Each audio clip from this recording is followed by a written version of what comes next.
Hello, everyone, and welcome to Holistic Healing with Deepshikha. So, today I'm going to start my episode with a disclaimer. I have a bird on my window who seems to be very happy today, so if there's any sound in the background, you know who it is. And another thing, this episode comes with a warning. It is a little on the longer side and is in two parts. So, today let us explore something that all of us are affected by. Either we do it or it is being done to us. Emotional projection. And since the last episode was on relationships, it made complete sense to me to talk about how emotional projection affects our relationships, energy, and well being. As usual, let us start with understanding what emotional projection is. If you ask me, emotional projection is a normal human tendency. And not just humans, but I think every living thing has a tendency to do it. Ever seen your plants acting moody or your pet being clingy? Well, it is all projecting something that they are feeling. The only difference is in the expression. So, coming back to what emotional projection is, well, it is when we take our own unresolved emotions, wounds, or insecurities and project them onto others. Most common example, have you ever heard yourself say, "Why do you always make me feel this way?" when someone is simply being themselves? The truth is, the emotions you're feeling often reflect your own inner state, not necessarily the other person's behavior. The most common reason for projection is unhealed wounds. So instead of dealing with them directly, we externalize them. It's like holding up a mirror that reflects our inner turmoil, but instead of seeing our own pain, we see it as someone else's fault. In relationships, whether romantic, familial, or professional, emotional projection can lead to misunderstandings, hurt feelings, and distance. It's like we are reacting to ghosts from our past that we haven't dealt with, and those ghosts often show up in the form of someone else's actions, words, or behavior. The next question is, why are we talking about emotional projection today? I mean, if it is as simple as just healing from something that hurt you or made you feel a certain way that wasn't comfortable, well, that is because one of the biggest challenges is recognizing when you are projecting. One of the biggest challenges to first accept that something did affect you to such an extent that it needs the extra attention and care to deal with. So, how do you recognize when you're projecting? The simplest way is to look out for emotional triggers. A trigger is an intense emotional response that feels disproportionate to the situation. For example, if someone is 5 minutes late for a meeting and you feel rage building inside you, that's a trigger. You might be projecting deeper feelings of probably abandonment or rejection that hasn't been healed. Now, to break this down into a stepwise guide, start by checking in with yourself. Ask what's really going on here. If your emotions are taking over or you're having a hard time seeing the other person's perspective, it's likely you are reacting to an unhealed wound.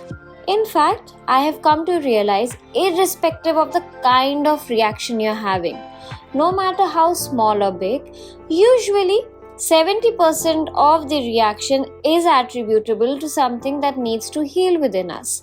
And I have now made it a conscious practice to always check in with myself, to understand what do I need at that moment, and then make sure I give it to myself to heal, be it some alone time or some self-talk, journaling, or just pampering my inner child.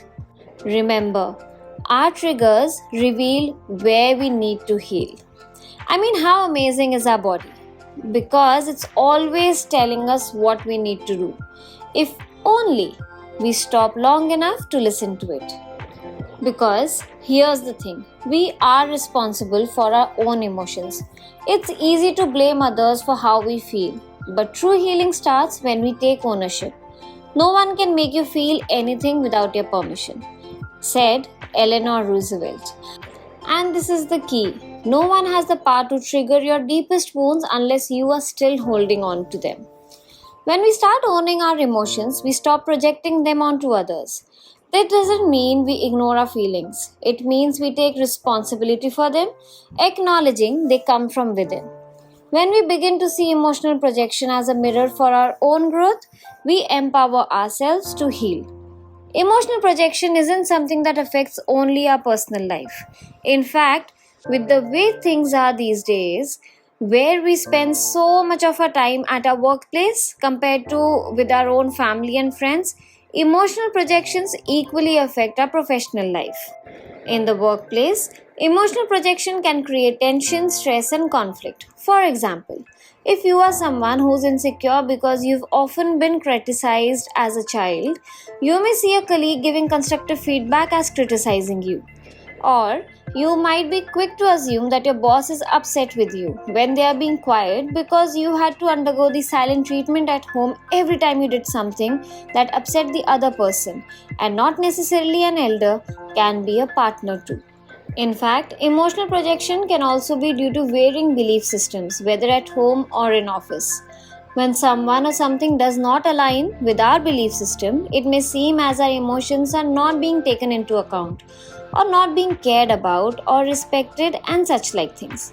And that is why the key is self awareness.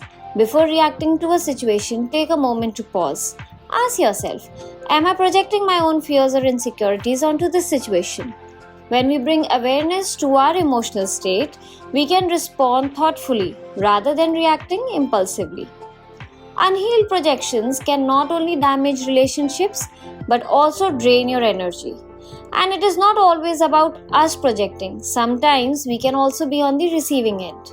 Have you ever spent time with someone who seems to suck the energy right out of you? That's what is normally known as an energetic vampire. These individuals may not even realize they are projecting their unhealed wounds onto you, but it can leave you feeling exhausted and depleted. Protecting yourself begins with setting clear boundaries, not just energetically but physically also. Boundaries are energetic shields that prevent the flow of negative emotions from others into your own space. Apart from clearly communicating, some other ways to set boundaries is by practicing grounding techniques like walking barefoot on the earth or visualizing a protective energy bubble around you can help shield you from absorbing other person's emotional projections. Another reason why healing is important is because, as per the law of attraction, what we put out into the world comes back to us. So, when we project unhealed emotions like anger, jealousy, or fear, we are vibrating at that frequency. And the universe responds by bringing more of it into our lives. It's like sending out an invitation for more of the same, whether we want it or not. And hence, the simplest way to change the energy you attract, start by healing your projections. The more you heal, the higher your vibration becomes, attracting better people, experiences, and opportunities. The simple act of clearing your own emotional baggage can transform your life in ways you never expected. Remember, you attract what you are, not what you want.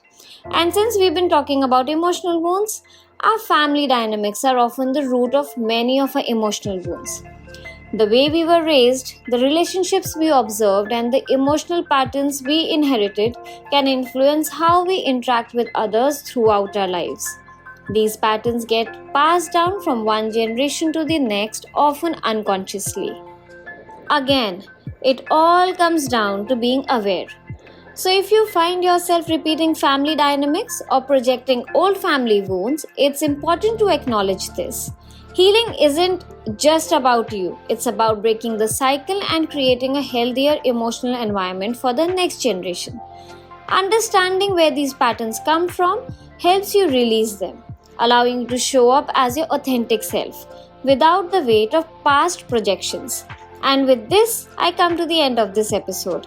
Stay tuned for part 2, where I will try and dive deeper into healing strategies, the power of vulnerability, and energy healing techniques to break free from the cycle of emotional projection.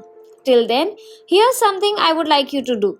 In the next 7 days, if you find yourself reacting to any person or situation, why not spend a little time trying to understand the underlying reason for your reaction? Thank you for tuning in today.